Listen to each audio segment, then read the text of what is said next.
ದೊಡ್ಡ ಆಲದ ಮರ ಕಾಣಿಸ್ತಾ ಇದೆ. ಆಲದ ಮರ ಇದೆ ತಾನೆ?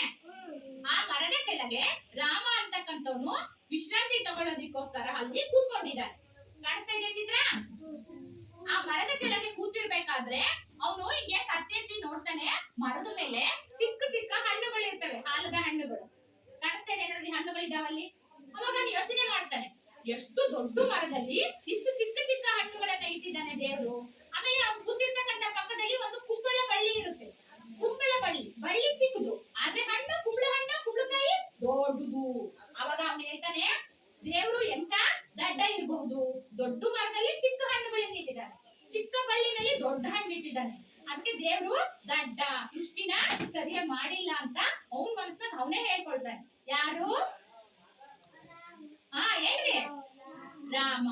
ಅವಾಗ ಇದ್ಕಿದ್ದಂಗೆ ಜೋರಾಗಿ ಗಾಳಿ ಬೀಸುತ್ತೆ. ಏನ್ ಬೀಸುತ್ತೆ?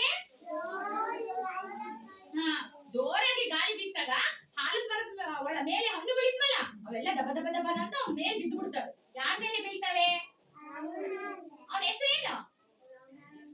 ಹೇಳ್ರಿ. ರಾಮ. ರಾಮನ ಮೇಲೆ ಹಾಲದ ಹಣ್ಣುಗಳೆಲ್ಲ ಬಿದ್ದು ಬಿಡ್ತವೆ. ಆವಾಗ ಅವನು ಯೋಚನೆ ಮಾಡ್ತಾನೆ. ಏನ್ ಯೋಚನೆ ಮಾಡ್ತಾನೆ? ಏನಾದ್ರೂ ಮರದ ಮೇಲೆ ಕುಂಬಳಕಾಯಿ ಏನಾದ್ರೂ ಇದ್ದಿದ್ರೆ, ಈ ರೀತಿ ಜೋರಾಗಿ ಗಾಳಿ ಬೀಸಿ ಅವೆಲ್ಲ ಅವ್ನ ತಲೆ ಮೇಲೆ ಬಿದ್ದಿದ್ರೆ ಅವ್ನ ಪ್ರಾಣನೇ ಇರ್ತಿರ್ಲಿಲ್ಲ. ಹೌದಾ ಅಲ್ವಾ? ಈಗ ಚಿಕ್ಕ ಚಿಕ್ಕ ಹಣ್ಣುಗಳು ಅವ್ನ ತಲೆ ಮೇಲೆ ಬಿದ್ದಿದ್ರಿಂದ ಅವ್ನಿಗೇನು ಆಗ್ಲಿಲ್ಲ. ಅದೇ ಏನಾದ್ರು ಕುಂಬಳಕಾಯಿ ಮರದ ಮೇಲೆ ಇದ್ದು ಗಾಳಿ ಜೋರಾಗಿ ಬಂದ್ ಕುಂಬಳಕಾಯಿಗಳು ಅವ್ನ ಮೇಲೆ ಬಿದ್ದಿದ್ರೆ ಅವ್ನ ಜೀವನೇ ಹೋಗ್ತಾ ಇತ್ತು. ಆವಾಗ ಅವ್ನಿಗೆ ಅನ್ಸುತ್ತೆ, ಸೃಷ್ಟಿಯಲ್ಲಿ ಮಾಡಿರ್ತಕ್ಕಂಥದ್ದೆಲ್ಲ ಒಂದು ಅರ್ಥ ಇದೆ. ಕೆಳಗಡೆ ಬಳ್ಳಿನಲ್ಲಿ ಯಾಕೆ ದೊಡ್ಡ ಕುಂಬಳಕಾಯಿ ಇಟ್ಟ, ಮರದ ಮೇಲೆ ಯಾಕೆ ಚಿಕ್ಕ ಚಿಕ್ಕ ಹಣ್ಣುಗಳನ್ನು ಬಿಟ್ಟ? ನೆಲ್ಲಿಕಾಯಿ ಚಿಕ್ಕ ಚಿಕ್ಕದಿರುತ್ತೆ, ಮರದಲ್ಲಿ ಇರುತ್ತೆ ಅಲ್ವಾ?